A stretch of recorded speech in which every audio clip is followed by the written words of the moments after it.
नमस्कार। गीता का पहला अध्याय।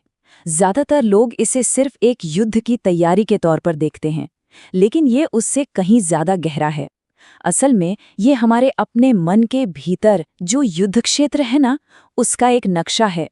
तो चलिए आज इस नक्शे को पढ़ना सीखते हैं और देखते हैं कि ये हमें कहाँ लेकर जाता है।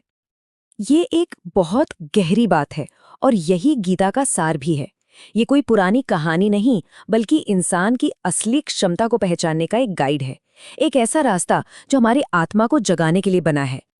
तो जैसा मैंने कहा, अक्सर हम गीता को एक युद्ध की कहानी मान लेते हैं, लेकिन असली लड़ाई कुरुक्षेत्र के मैदान पर नहीं लड़ी जा रही, बिल्कुल नहीं।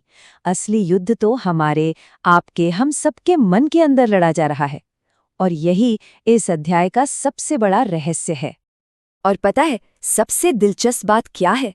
भगवान कृष्ण खुद इस राज से पर्दा उठाते हैं। वो कहते हैं कि असली युद्ध का मैदान, असली क्षेत्र, ये हमारा शरीर ही है। हमारी जिंदगी की सबसे बड़ी लड़ाइयाँ कहीं बाहर नहीं, बल्कि यहीं हमारे अंदर ही लड़ी जाती हैं। इसका मतलब ये हुआ कि हमारा शरीर कौन सा मैदान बनेगा, ये पूरी तरह हमारे फैसलों पर निर्भर करता है।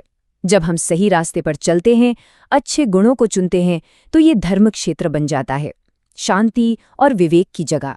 लेकिन जब हम अपनी इच्छाओं, अपने मोह, अपने गुस्से के गुलाम बन जाते हैं, तो यही शरीर कुरुक्षेत्र का मैदान बन जाता है, जहां हर तरफ उथल-पुथल है।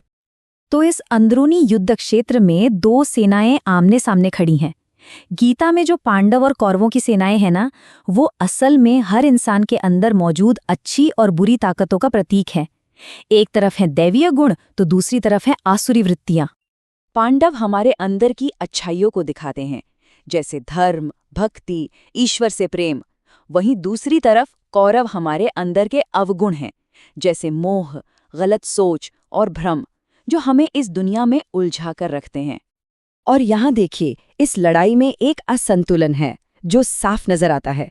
एक तरफ हमारे दैवीय गुण हैं, जो आध्यात्मिक विकास के 7 लेवल की तरह हैं, लेकिन दूसरी तरफ हमारी 10 इंद्रियां और एक बेचैन मन है, मतलब 11 ऐसी ताकतें जो हमें लगातार बाहर की दुनिया की तरफ खींचती रहती हैं।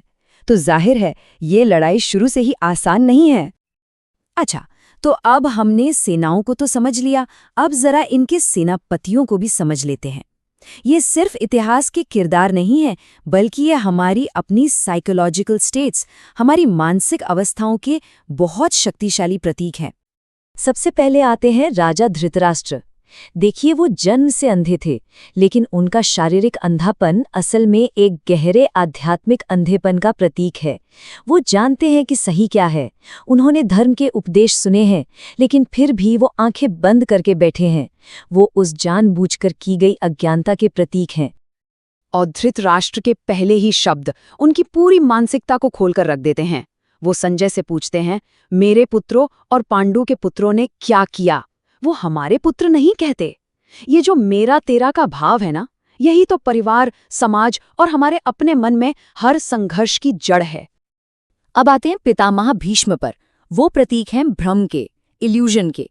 भीष्म उन गहरी जड़ें जमा चुकी धारणाओं को दिखाते हैं जिन्हें हम छोड़ना लगभग नामुमकिन समझते हैं।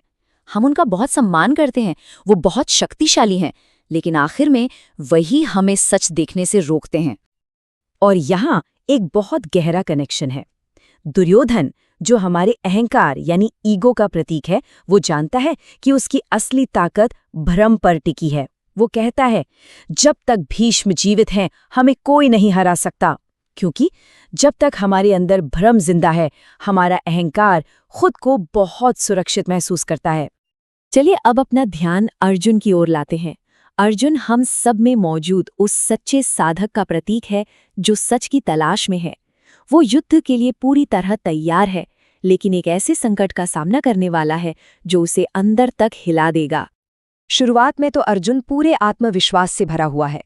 वो कृष्ण से कहता है कि रथ को दोनों सेनाओं के बीच में ले चलो, मैं देखना चाहता हूं कि मुझसे लड़ने कौन कौन आया है। उसे अपनी काबिलियत पर कोई शक नहीं है। लेकिन जैसे ही वो सामने अपने ही दादा, अपने गुरु, अपने भाइयों को खड़ा देखता है, उसका सारा आत्मविश्वास बिखर जाता है। उसका शरीर कांपने लगता है, मुंह सूख जाता है और उसका वो प्रसिद्ध गांडीव धनुष उसके हाथ से छूटकर गिर जाता है। और वो शोक में डूबकर अपने रथ पर बैठ जाता है। और फिर अर्जुन एक के बाद एक तर्क देना शुरू करता है कि उसे क्यों नहीं लड़ना चाहिए। वो कहता है कि अपनों को मारना तो महापाप है, इससे हमारा कुल धर्म नष्ट हो जाएगा, समाज में अधर्म फैल जाएगा। ये सारे तर्क कहाँ से आ रहे हैं? उसके गहरे मोह और भ्रम से। अब अर्जुन का ये जो टूटना है, इसे एक नाकामी की तरह नहीं देखना चाहिए। ये असल में वो जरूरी संकट है जो किसी भी गहरी आध्यात्मिक जागृति से ठीक पहले आता है। एक तरह से ये ज्ञान के लिए मंच तैयार हो रहा है। और यही इस अध्याय का सबसे बड़ा सबक है। सोचिए, एक भी तीर नहीं चला था और दुनिया का सबसे बड़ा धनुर्धर युद्ध हार चुका था, किसी दुश्मन से नहीं बल्कि अपने ही मन से। ये हमें सिखाता है कि हमारा सबसे बड़ा दुश्मन हमेशा हमारे अंदर ही होता है। गीता के इस पहले अध्याय का नाम है अर्जुन विषाद योग, यानी निराशा का योग। ये कितने कमाल की बात है कि निराशा भी एक योग बन सकती है, एक जरिया बन सकती है जुड़ने का, अगर वो हमें सच्चाई की गहरी खोज की तरफ ले जाए। अर्जुन का टूटना ही असल में उसकी यात्रा की शुरुआत है। और यहीं कहानी का सबसे बड़ा टर्निंग पॉइंट आता है। अर्जुन अपना सारा अहंकार छोड़ देता है। वो कृष्ण से कहता है, अब मैं आपका दोस्त नहीं, आपका शिष्य हूँ, मैं आपकी शरण में हूँ, प्लीज मुझे रास्ता दिखाइए। ये जो समर्पण का पल है ना, बस यहीं से ज्ञान के सारे दरवाजे खुल जाते हैं। तो अर्जुन का संकट, उसका दुख, गीता के लाइफ चेंजिंग ज्ञान के लिए एक परफेक्ट, जरूरी स्टेज तैयार कर देता है। और ये हमें एक बहुत बड़े सवाल के साथ छोड़ जाता है कि जब एक साधक इस तरह से पूरी तरह टूट जाता है, तो गुरु का ज्ञान कहाँ से और कैसे शुरू होता है? और बस यहीं से गीता का असली ज्ञान शुरू होता है।